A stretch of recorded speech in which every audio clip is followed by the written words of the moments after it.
John Cena and Dwayne Johnson had pretty much the same career. Both of them were in the WWE. Neither of them was taken seriously when they became actors. Both showed up in Fast and Furious. Both played an anti-hero in the old DC EU. And both had a scene with Superman that ended up getting erased forever. But John Cena made it big in DC. He starred in a show that broke records on HBO Max because everybody loved it. People went wild and clapped for his cameo in Superman. And now, everyone's waiting for him to show up in Man of Tomorrow. The Rock, on the other hand, starred in a movie that bombed at the box office. Critics didn't like it, and he got kicked out. There are 3 reasons why one of them made it and the other one didn't. First, ego. Ego affects how their characters are written and how they get along with the studio. The Rock's ego is so freaking big that he put a clause in his Fast 5 contract that he can never lose a fight. That's why there is a technical tie between him and Vin Diesel in this scene. It's not just that they're evenly matched. They hit each other the exact same number of times, which is ridiculous, but that carried over into all of Dwayne Johnson's projects. Do you think it's just a coincidence that he doesn't lose a single fight in Black Adam? He takes down the entire GSA by himself. He beats the main villain in their very first fight, and even without powers, he still defeats a bunch of trained soldiers. That takes all the humanity out of the character, because instead of looking like a real anti-hero who struggles and can be beaten like other DC characters, he just looks like a robot. Or a rock.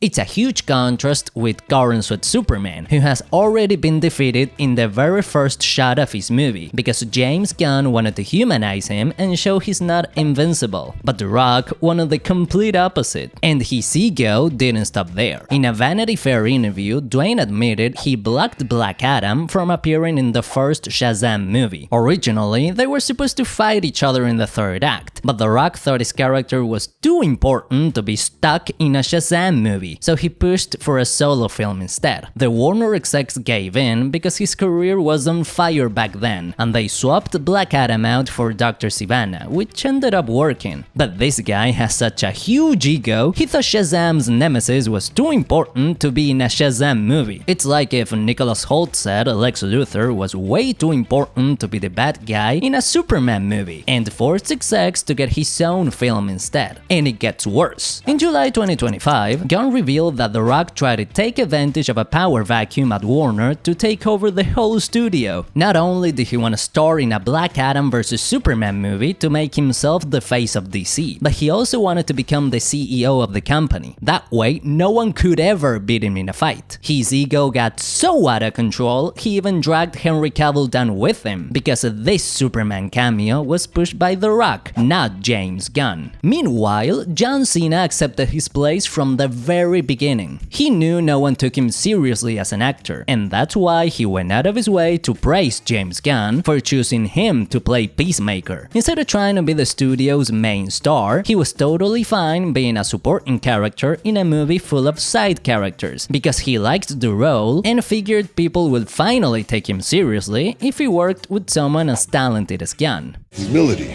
I like it. I too am extraordinarily humble. Instead of trying to sabotage the studio's bosses, Cena adapted to the director's vision and gave it his all to earn his spot in the DCU the right way. And he's not invincible like The Rock either, since we see him get beat up a lot, both in the Suicide Squad and in his own show. His character turns out to be vulnerable, human, and super flawed. He's someone we can relate to. Totally opposite of The Rock in Black Adam. In fact, Peacemaker was originally supposed to die at the end of the movie at the hands of Bloodsport, and John Cena was totally fine with that version of the script. He had no problem showing up for the first and only time in a movie that might even flop at the box office because of the pandemic, but Gunn liked Cena's performance so much that he decided to keep the character alive, just in case the movie did well and they could do a spin-off show. But Cena didn't pressure the director at all. Gunn did it because he genuinely liked what he saw. That's real merit if you ask me. And that ties into the second reason. The their acting skills. I'm not breaking any news here by saying The Rock isn't exactly Oscar material. He can do the whole tough guy action hero thing and can be kind of charming, but he's no Arnold Schwarzenegger. Sure, Arnold is a little wooden on camera, but he's got a type of charisma that The Rock will never have, no matter how hard he tries with the little sexy smile. Maybe it's the accent, the facial expressions, or just body language, but Dwayne Johnson just doesn't have the same charm that Arnold does. You know, the kind of makes you laugh with his delivery, like when he said this. You're coming with me. See you at the party, Richter. But the bigger issue is that Dwayne is super typecast and always plays the exact same character. Sometimes he even dresses the same, to the point where it just feels like you're watching The Rock playing The Rock in every single movie he's in. And I know what you're thinking. I'm being unfair because in The Smashing Machine he actually shows emotions, and it looks like this movie is set up to prove he can act. So if he's got a solid director guiding him, The Rock can do more than just look like he's sniffing a fart the whole time. But those acting chops showed up a bit too late. In Black Adam, we're told this guy is supposed to be a tragic figure, someone who blames himself for his son's death and the fall of his country. He's also a man out of time, kinda like Captain America in the first Avengers. He's so out of place that he doesn't even know how doors work, and he doesn't get modern slang at all. But The Rock's acting doesn't show any of that. When his son dies in his arms, he makes this face. When he remembers his death, same face. When he clears his name and frees his people, same face. And when he's about to face off against the most powerful and handsome man in the world, still the same face. He doesn't even have any fun interactions with this kid that could have played off his man out of time thing. A more charismatic actor like Arnold could have gotten a few laughs out of being confused by how teens talk, or dropping some awkward comments, but The Rock is painfully dull to watch. Boring. If you add in the fact that his character is already dehumanized because he can't lose a single fight, then you're literally watching a floating rock for 2 hours. No wonder the movie didn't click with casual audiences or get any love from critics. The same thing should have happened with John Cena's Peacemaker, because the guy wasn't exactly a great actor either. The best thing we'd seen from him before he joined DC was his role in Bumblebee, where he played an angry military dude. He worked in that role mostly because of his physical presence, but he definitely wasn't anyone's favorite. In the Suicide Squad, we see him being a total jerk the whole time, and sometimes he's so mean he ends up being funny, like when he says this. I cherish peace with all my heart. I don't care how many men, women, and children I need to kill to get it.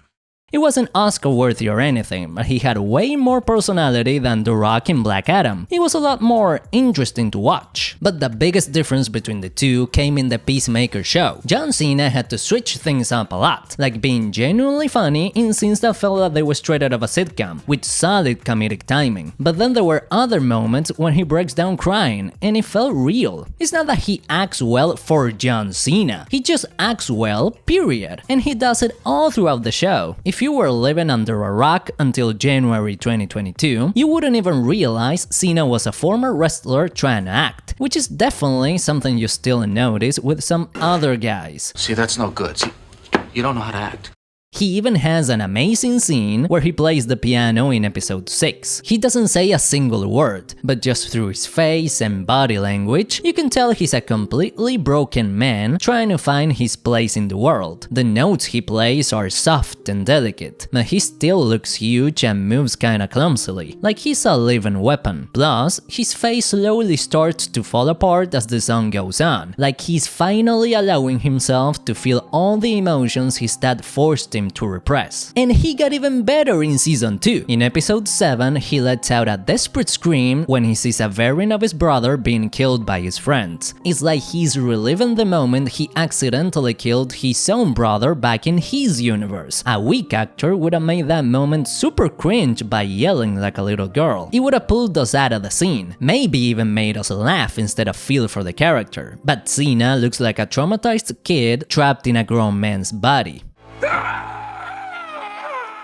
I think he still got a ways to go before he reaches Dave Bautista's level, who's the best wrestler turned actor so far with a solid range to play very different types of roles. But Cena's a real actor now, not just a parody of himself or a walking meme. That's why people connected way more with his character than with Dwayne Johnson's. Fans and casual viewers felt something for Peacemaker, while nobody really connected with Black Adam or his story.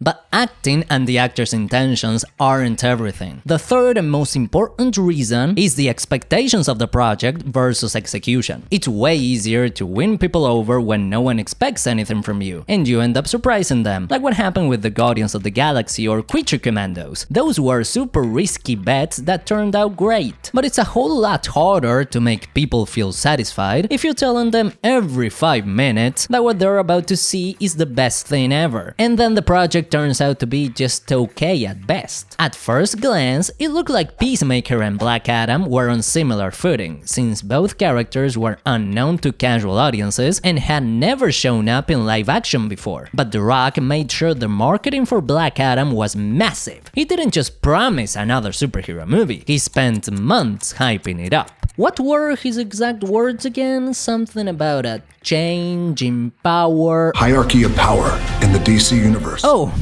right. The Rock sold the movie in interviews as a personal passion project, saying he had been trying to get it greenlit for 10 years. And in the days leading up to the release, he kept teasing Superman, since Cavill's cameo had already been shot for the post-credit scene. So this wasn't just about Black Adam's story. If you liked The Rock, you had to go see it to help him fulfill his dream, because this movie was supposed to change the entire DCEU and mark Superman's big comeback. The Rock cranked up the expectations, but he didn't really deliver. I know the movie is far from terrible. It's got cool action scenes, the effects are solid, and Dr. Fate was awesome, but the villain is forgettable and the whole third act feels like the most generic thing ever. Boring, boring, boring.